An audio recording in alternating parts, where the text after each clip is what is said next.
Y regresamos a Santiago de Chile. Ya estamos en contacto con nuestro compañero Cristian Urbina. Hola Magalí, ¿cómo te va? Gusto saludarte nuevamente.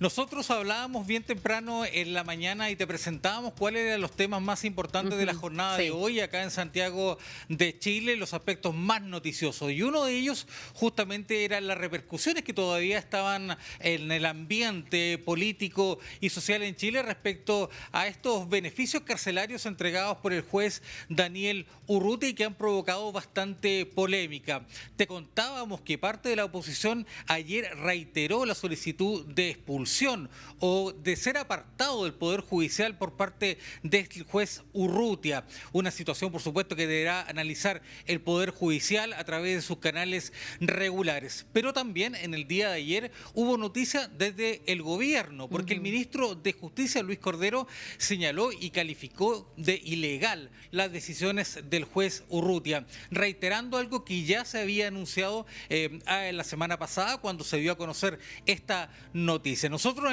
nos hemos trasladado justamente hasta el Ministerio de Justicia para profundizar sobre este tema y estamos justamente con el ministro, a quien le agradecemos que se haya tomado el tiempo para atender a DNews. Estamos en vivo para toda Latinoamérica. Ministro, muchas gracias. Buen día. Muy buenos días también. Y la primera consulta justamente tiene que ver con sus declaraciones, las declaraciones del día de ayer respecto a la ilegalidad de las acciones del juez Urrutia o de las decisiones del juez Urrutia. De la resolución, lo que hoy día el Ejecutivo ha planteado a través de Gendarmería es que los beneficios que el juez otorgó, especialmente en el caso de 5 personas, pero 4 que especialmente son relevantes para efectos del Ejecutivo, son personas que se encuentran en establecimientos de máxima seguridad, establecimientos que establecen mecanismos de segregación respecto específicamente de líderes de bandas de crimen organizado. Y en consecuencia, la forma en que se ha otorgado ese beneficio mediante videollamadas implica incumplir la regulación penitenciaria que, entre otras cosas, permite que estas personas tengan visitas, pero existe un mecanismo de enrolamiento con ese fin. El mecanismo de utilización de videollamadas, el efecto que produce es que la autoridad penitenciaria no tiene control respecto de las personas que participan de la visita y por esa vía se altera el régimen de seguridad que tienen establecimientos de máxima seguridad. Este es el establecimiento que tiene un régimen penitenciario más estricto y que efectivamente está focalizado para este tipo de personas en este tipo de delitos. Desde ese punto de vista, entonces, ¿está correcto lo que hizo Gendarmería de apelar el fallo o la resolución del juez Urrutia? Así es. Nosotros entendemos que es una decisión del juez. Gendarmería hizo presente los argumentos en la audiencia respectiva, recurrió a la Corte de Apelaciones y la Corte la próxima semana tendrá que resolver la reclamación de Gendarmería. En el pasado, Gendarmería también ha tenido una discrepancia sobre el enrolamiento de las visitas en centros penitenciarios. En Chile es obligatorio el enrolamiento de la visita. Eso significa que además las personas tienen que tener, en el caso de los extranjeros, su situación migratoria al día para poder hacer visita en un establecimiento penitenciario. En el pasado hay jueces que permitieron visitas sin enrolamiento. Gendarmería también impugnó esa decisión y obtuvo resultados favorables en la Corte. Para nosotros es una discusión jurídica. Es una discusión jurídica, sin embargo, relevante, porque esta vez lo que está en juego son las reglas aplicables a un recinto de máxima seguridad. Más allá del tema jurídico, ministro, es un tema que ha provocado polémica por la crisis de seguridad que afecta no solo al país, sino también en Latinoamérica. Es un problema global, el crimen organizado. Sabemos que es un problema, una preocupación del gobierno. Claro, políticamente resulta inadecuado o es una mala publicidad para lo que está haciendo el gobierno y las autoridades en general respecto a esta decisión. Los esfuerzos que se han hecho justamente para controlar el crimen organizado y aparecen estos beneficios que no quedan bien ante la opinión pública. Sí, pero además detrás de esto hay una convicción del Ejecutivo. Aquí no estamos hablando de cualquier crimen organizado. Esto no es una pandilla, ¿no? Estamos hablando de líderes de banda que además están asociados a organizaciones criminales transnacionales. Es decir, personas que dirigen organizaciones vinculadas a trata de personas, a tráfico de drogas, a tráfico de armas.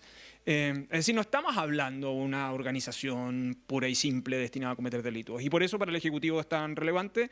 El Ejecutivo entiende que esta es una discrepancia que tenemos con un juez y le hemos pedido a los tribunales que revisen esa decisión, en el entendido que para la política de combate contra el crimen organizado y también para la política de persecución criminal del Ministerio Público, esto es relevante. Mire, Hace 3 semanas atrás, en Santiago de Chile se realizó la reunión de todos los ministerios públicos de Iberoamérica.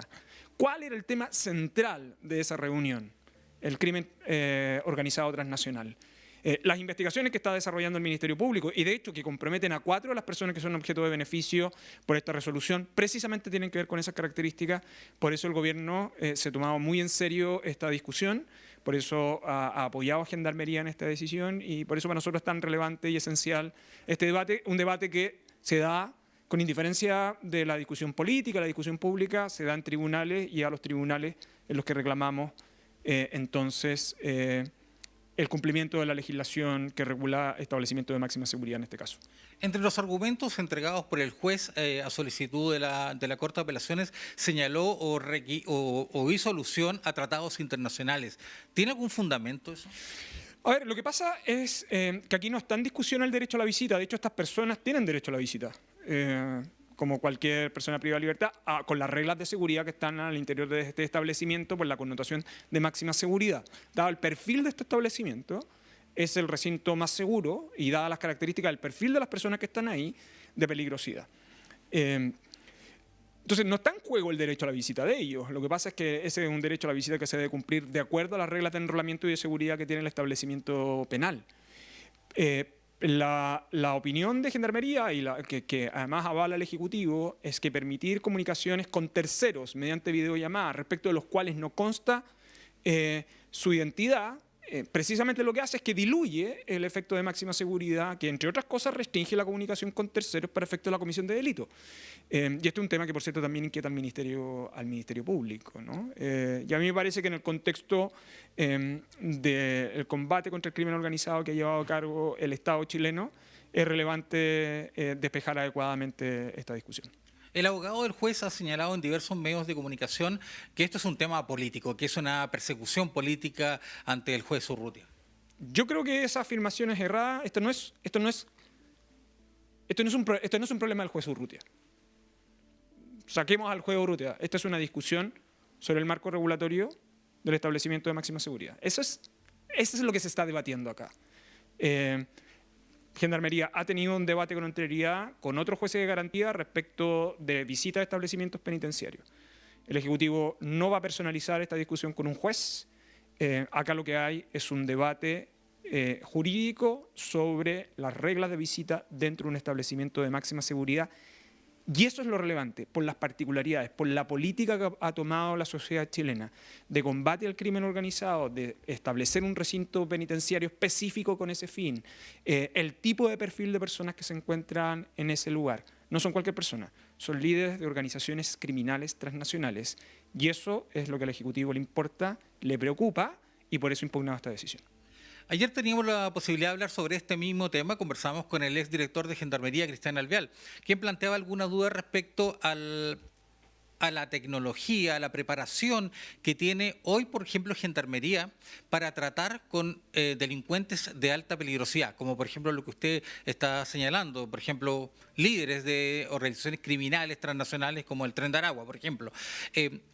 ¿Cómo es la situación carcelaria hoy en Chile y cómo se está afrontando justamente la modernización de Gendarmería de cara a esta nueva forma de delitos o a estas nuevas organizaciones que ya están instaladas en el país? A ver, Chile está llevando a cabo el desarrollo de una política penitenciaria muy activa. Se han aumentado significativamente los recursos en el último tiempo para Gendarmería. Hay un proceso de transformación en el mecanismo de preparación de Gendarmería. De hecho, se está modificando el periodo de formación de gendarmes, el número de tiempo. Se ha invertido bastantes recursos en inteligencia penitenciaria, en seguridad penitenciaria. En la actualidad, además, esto es, entre otras cosas, por las reformas legislativas del último tiempo. Gendarmería es un colaborador directo del Ministerio Público en la persecución criminal. Hoy existen focos investigativos que desarrolla el Ministerio Público con Gendarmería. Se ha avanzado mucho en esa lucha por razones obvias. De hecho, uno de los problemas que tiene estar debatiendo este problema en público es que estamos hablando de reglas de máxima seguridad en establecimientos penitenciarios, donde por razones obvias uno tiene que tener cuidado qué tipo de información divulga públicamente, ¿no? Eso es eviente cuando esencialmente estamos hablando de organizaciones internacionales. El país está haciendo esfuerzos significativos en esto. Entiende que la lucha contra el crimen organizado garantiza dos grandes cuestiones. La primera, la estabilidad del Estado de Derecho, y en segundo lugar, la promoción y la protección de derechos humanos. Está amplísimamente documentado por Naciones Unidas y también en la región que las organizaciones criminales transnacionales son uno de los focos centrales de violación a derechos humanos, en trata de personas, en drogas, en tráfico de armas, y en consecuencia el Estado chileno se lo ha tomado con muchísima decisión y en consecuencia ha abordado a Gendarmería en esos términos, con modificaciones legales, con asignaciones presupuestarias. Hoy día el país está avanzando en un plan de infraestructura y yo creo que es conveniente hacer una distinción. No todas las personas que están dentro de la cárcel pertenecen a organizaciones criminales transnacionales, primero.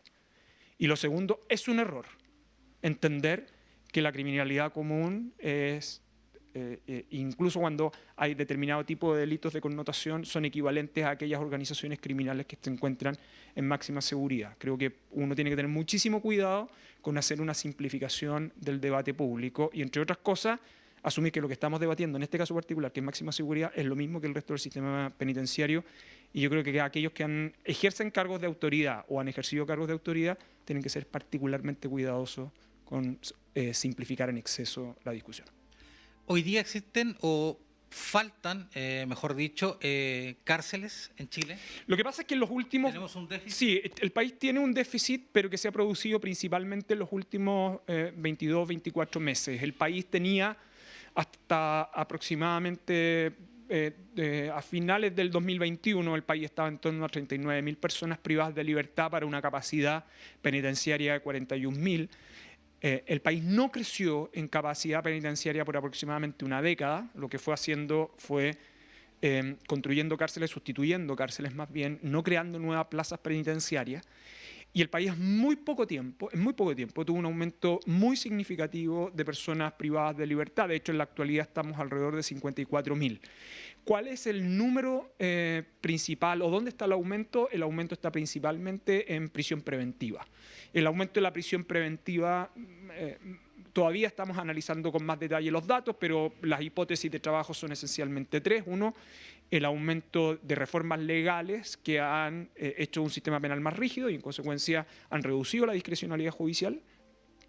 La segunda, delitos más violentos que se han estado cometiendo. Y la tercera, una predisposición de los jueces a ser más proclive al otorgamiento de prisiones preventivas. Hoy día, para que tengan un orden de magnitud, más o menos los jueces están otorgando 8 de cada 10 solicitudes de prisión preventiva que realiza el Ministerio Público.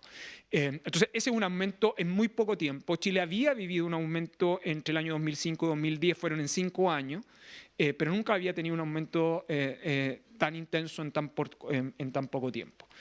Y además el país ha estado trabajando en un plan de infraestructura que más o menos de la década del 2000, y lo que nosotros hemos estado haciendo es trabajar en un plan de infraestructura que sea un plan maestro. Ahora, cuando uno aborda el sistema penitenciario, uno tiene que tener muchísimo cuidado con creer que solo construyendo cárceles uno aborda adecuadamente este problema. La cárcel es un espacio para cumplir condena, pero además debe ser un espacio para garantizar la reinserción de las personas que han cometido delitos. En el largo plazo, el grueso de las personas que están privadas de libertad, el sistema institucional, la sociedad debiera aspirar a que esas personas no vuelvan a cometer delitos en el futuro. Por eso yo creo que hay que tener mucho cuidado con entender que, por ejemplo, a propósito del debate que tenemos ahora sobre máxima seguridad, uno pudiera traspolar esto a todo el debate de la población penal en Chile. Y eso es un error. Y por eso quiero ser bien enfático en distinguir lo que sucede en la totalidad, en la mayoría del establecimiento penitenciario, de lo que sucede en este caso particular. Estamos hablando de que en máxima seguridad, en la actualidad, es cerca de 60 personas. 25 de ellas están calificadas como personas de alto riesgo. De las que se otorgaron, 4 de ellas están, de los 5 de ellos están en esa condición, en el fondo, ¿no? Entonces, no creo que sea correcto traspolar a todo el sistema penitenciario lo que estamos hablando de una situación muy específica, que es muy importante para el país y que tiene que ver con el combate a las organizaciones criminales transnacionales, que es donde está localizada esta discusión respecto del otorgamiento de los beneficios a los cuales usted ha hecho referencia. Lo quiero sacar brevemente del tema ya para ir cerrando. Le quería preguntar por una polémica que se produjo en el Poder Judicial, que fue con esta famosa compra que al final no se va a producir, la compra de 22 vehículos de alta gama por parte de integrantes o para integrantes de la Corte Suprema. ¿Qué le parece a usted al final la decisión tomada respecto a desistir de esa compra? Sí, mire, yo creo que uno tiene que valorar la reacción que tuvo la Corte. La Corte venía estudiando esto incluso antes que se hiciera conocido públicamente. Y yo creo que el Ejecutivo valora el hecho de que la Corte hubiese tomado la decisión de desistirse de esa compra, en el fondo, ¿no? Hay otro tema que yo creo que es un poco más estructural, que el país está discutiendo hace bastante tiempo. En Chile, a diferencia de lo que sucede en otros países de la región, el gobierno, las competencias de administración o gobierno judicial conjuntamente con las jurisdiccionales están en la Corte Suprema.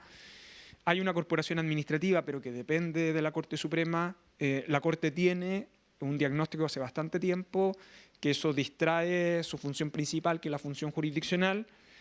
Yo creo que el Ejecutivo valora el hecho de que la Corte hubiese desistido de eso, pero también deja en evidencia que la función principal de la Corte, que es la función jurisdiccional, es la que debiera preocuparnos por parte de la Corte.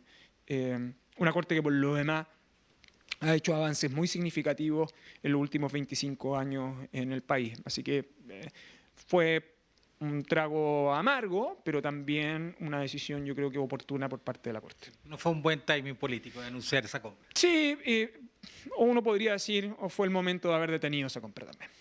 Bueno, ministro, le queremos agradecer este diálogo con DNews para toda Latinoamérica. No, por favor, gracias a ustedes. Muchas gracias. Ahí estaban, Magalí, justamente las palabras del ministro Luis Cordero hablando sobre esta polémica que se ha desatado en Chile respecto a la resolución del juez Daniel Urruti. También le aprovechamos de preguntar por esta polémica también que se produjo por este anuncio de la compra de automóviles de lujo para los miembros de la Corte Suprema acá en Chile.